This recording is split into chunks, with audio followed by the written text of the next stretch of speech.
So the main reason that I'm even doing this is because both of these subjects that I'm going to raise annoy me for various reasons, but they're both things that I haven't really ever had a chance to address in any other video or during any other subject, so that's the only reason that I'm doing it. But the first one is, and this isn't just a stab at Christianity, although it's the one I know the most about, how all of these religious scriptures and books are used to justify the actions of how people treat and exploit and consume animals, despite the fact that I personally, for example, I could cite just as much scripture in the Bible which tells you to be the animal's protector and defender and make sure that they're looked after and they don't come to any harm, as you could cite me that it's used for food. Most of the translations for things like meat, for example, never meant meat of an animal, never meant flesh. They meant the meat of a nut. They meant the extent, the sustenance of it. We're talking about people that didn't have a brilliant understanding of the world around them. They were very ignorant, primitive men that basically wrote a book to the best of their abilities to sell a narrative and a version of events that they wanted people to believe. Most of the stories that are in those books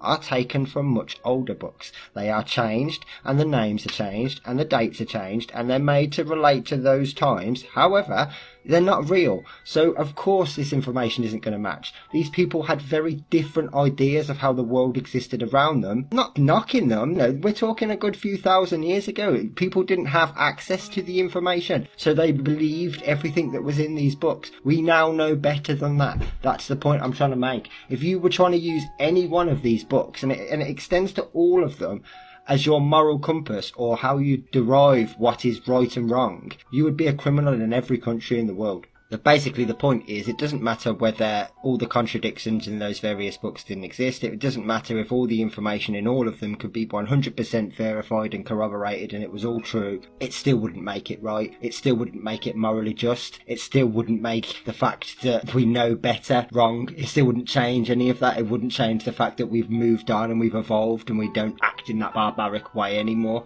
Also, just on this note, how come you completely ignore the commandment thou shalt not kill, by the way, as it doesn't say thou shalt not kill people, not that you're paying any attention to that, but it says thou shalt not kill, full stop. Just saying.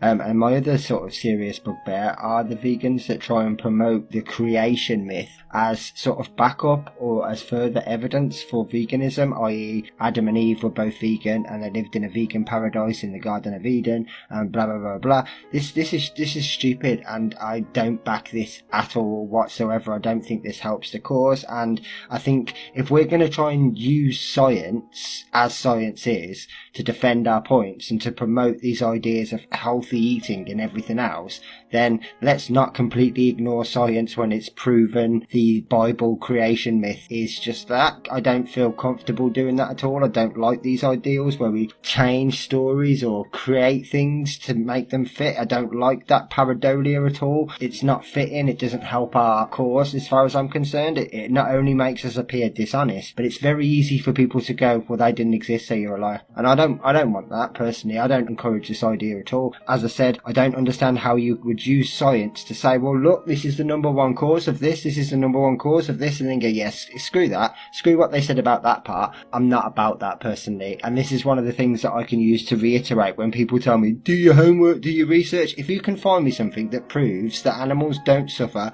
if they don't go into slaughterhouses and die, if everything that I say is wrong, I'd look at it, and I'd be the one person that would potentially change their mind, because I've already done it a dozen times in my life. I'm not closed-minded. I'm more than happy to have the conversation, but this isn't a conversation. This is you trying to push a false agenda onto people because it suits a narrative that you want, which I want the same narrative, but I'm not willing to lie to get there.